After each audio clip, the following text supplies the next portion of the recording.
At this stage of my career, I think I've just focused on the things that are part of my belief system, companies that are really aligned with things that I enjoy and things that I believe in. So my first watch was a tag.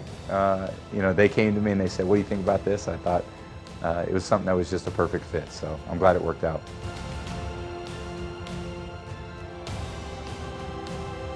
And as a 14-year-old boy, I realized how much I loved the game. And just as importantly, I enjoyed the practice and the preparation, working to improve, and I realized how much improvement I needed to make in order to continue playing past high school. So I worked and I studied and I listened and I practiced, and by my senior year, I was playing well enough to be recruited by a few Division I schools. And after an intense recruiting process, I chose Michigan. I took my first steps onto that playing field in college as a 7th quarterback, but it was pretty clear it wasn't going to happen overnight.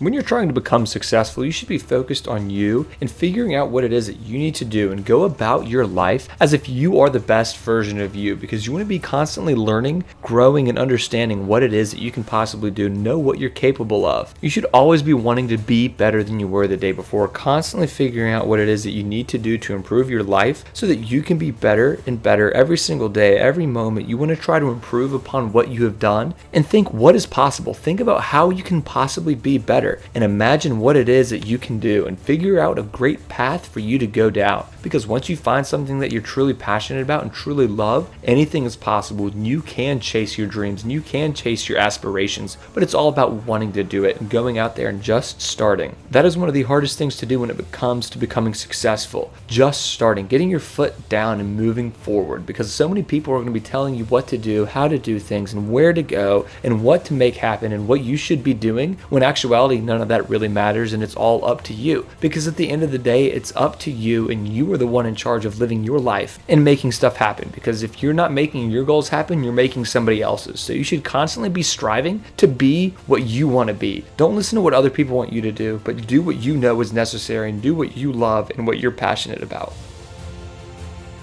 I didn't have an easy experience. I didn't come in as a top-rated recruit. I didn't come in with the opportunity to play right away. I had to earn it. And you know what the greatest honor I've ever received as a player is? In my 4th year and my 5th year, I was named team captain. That, to this day, is the single greatest achievement I've ever had as a football player. Because the men in this room chose me to lead their team. And these were my best friends. These were the guys that knew that I liked to work, that knew that I loved football, that knew that I loved to play, that knew that I wanted to be the quarterback for Michigan. And all the lessons that I learned here on State Street and in the big house, that's still what I bring to practice today. And after 14 years, I love the game more than I've ever loved it. But where did I learn to love for the game? Where did I learn to practice? Where did I learn to compete? It was sitting in the same chairs that you guys are sitting in today.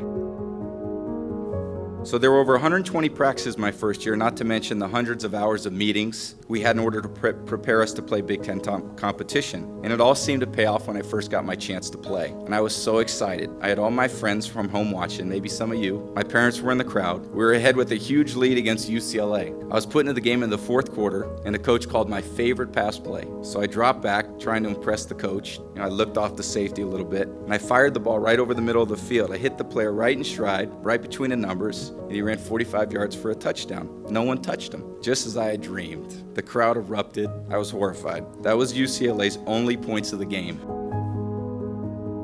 When I'm playing football, I appreciate it. I'm nowhere else. I'm in the present. It's probably the best part about my life is that to be in the present. You talk about how do you enjoy your life? How do you find balance, right? It's to live in the present. To live like a kid. Like, why do kids have so much fun? Because they just care about what they're doing. And if we thought about what we were doing all the time, you do that when you're on the football field. It's probably the only place that I can really do that, when I really, truly am my authentic self. I mean, a lot of people see it, my close friends do. But when I'm on the football field, it's just raw. When you're younger, you maybe accept at a lower standard. I think as you get older, you realize you've seen the best. You know, I played with Hall of Famers. I played against Hall of Famers. You know, you see the best, and that's what you aspire to be every day. So how do you deal with frustrations when it's less than that? You know, when you score, I said earlier this year, we scored a few games where we scored 38 points. We should have scored 50. I was frustrated. You know, before, if we scored 13 points and we won, I was happy because you guys would give up 7 points or no points, you know? So I think that's a little bit of a difference. And I think just managing my overall, you know, positive outlook, which I try to have, but you know, there's a lot of daily frustrations. Thank you all so much for watching this video. If you haven't already, please go ahead and like the video, subscribe to the channel if you're new, and let us know what you thought down in the comments section below.